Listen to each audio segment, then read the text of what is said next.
First, I want to apologize. Last video, I forgot to put on the cat ears, and I'm deeply sorry. I'll never make that mistake again, so to make it up to everybody, I am Bunny Husky, with the really obnoxious bunny hat. Welcome back, my name is Husky, and today we'll be continuing my series that I started in the last video, where I'm breaking down the real roles of every Pokemon in the game. So let's take our look off to a great start. Let's take a look at our full chart and our blank chart again, where we can see that all 5 of the Pokemon roles not only have sub-roles within their own categories, but also have sub-roles that connect to other main roles. Previously, we did our supports, which again looks like this.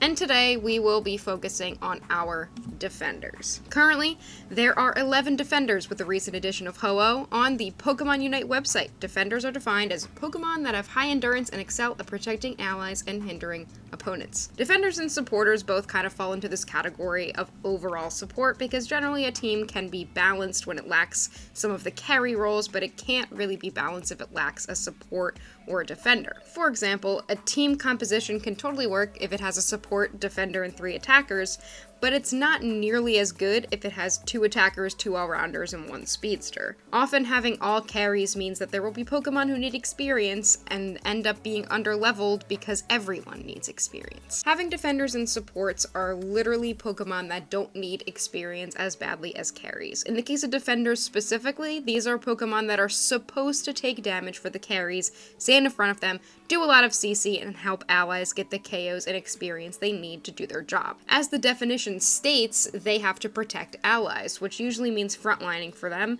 and they need to hinder opponents, which means having some form of CC. At the time I'm writing this script, a defender is the Pokemon that reigns at the top of the pick rate list, with Slowbro being selected in 43.42% of the games, which for context is a lot. So even though defender roles are perceived as less desirable because they're not supposed to be the ones doing the damage, this role is very strong right now. Let's dive into the sub-roles. The control to recovery sub-role is where most defenders line up. It's basically expected of a defender that this is their job.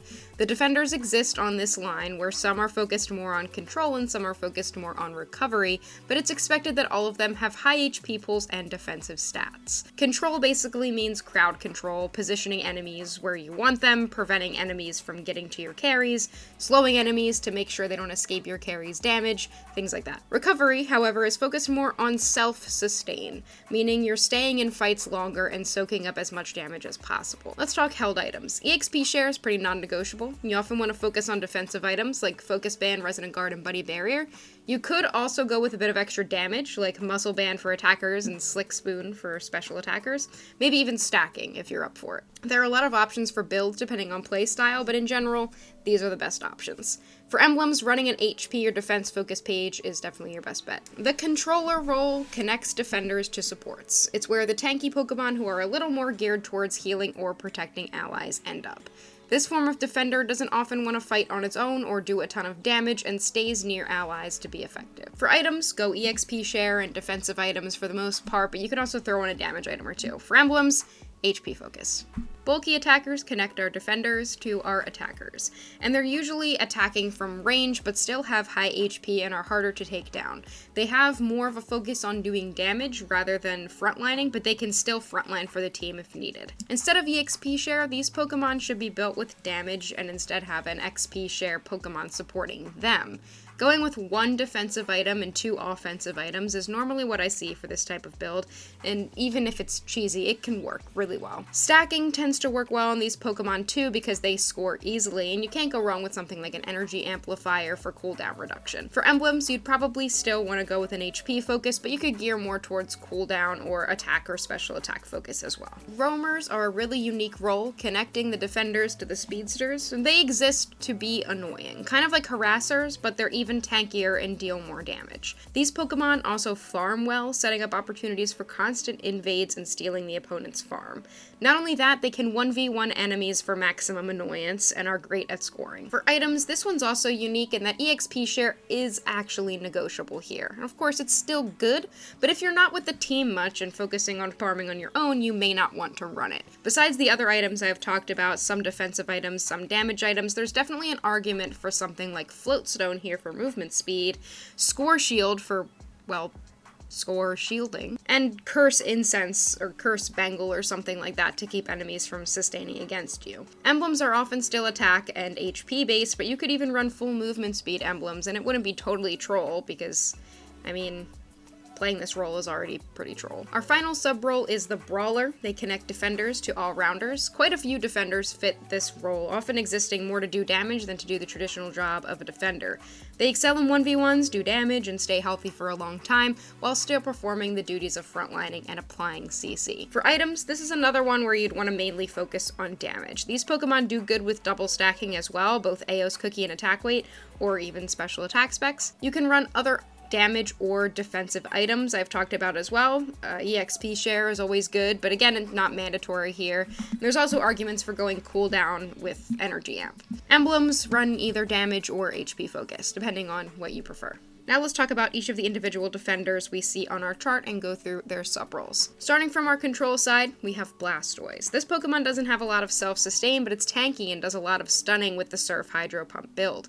It exists to put enemies in a specific location and hold them there so that allies can clean it up. However, Blastoise also fits the bulky attacker role with its Rapid Spin build, where its goal becomes damage dealing rather than defense. In this role, I've seen it played as a top laner or even a bottom lane attacker. It's not going down easily, and it can do a lot of damage from both range and melee. Every single move in Mamoswine's kit has a stun. It was built for the control defender role, either using Icicle Crash to slow down multiple enemies or using Ice Fang to isolate a single enemy. That's literally what it does, and it's all it does.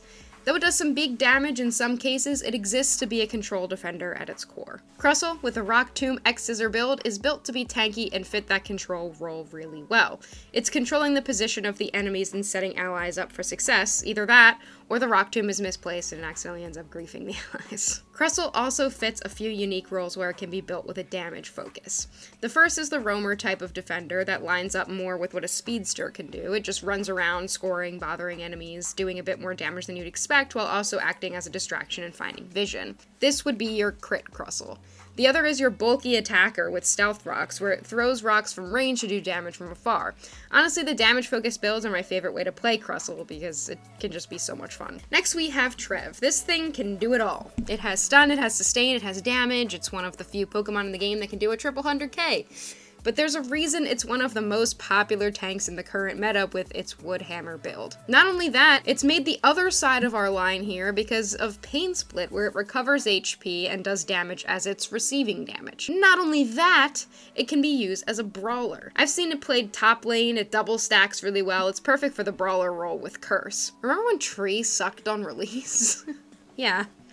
I miss those days. Snorlax with Heavy Slam is definitely a control tank, and it has some sustain with its Unite. That's basically what it's used for. Either Block or Yawn are built to be defender moves. But Snorlax also has a Flail build that makes it fall into the Brawler section. Build this thing with some extra critical hit and stack an attack weight on it, and it's absolutely crazy.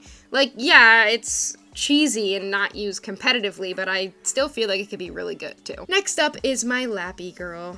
She does a bit of self-sustain, and I still think exists mainly for the control aspect, and I like thinking of her as some kind of support controller as well, kind of following allies around, distracting enemies from the damage the attackers are doing, and especially with its Unite move bringing carries right into the fight. It fits that supportive type of role. I still think Lappy needs some help though. She used to be so good. Now she's really not that good at all. Next is Umbreon. Umbreon's actually more commonly played as a support competitively with its Wish build, but it's still really strong as a control defender. But yeah, it definitely belongs on that support controller line there because it can do quite a lot of healing, and Melook definitely falls into that controller role. Umbreon can also be built as a brawler with Foul Play and Snarl, where it can stack up an attack weight and Aos Cookie and isolate opponents to do a bunch of damage.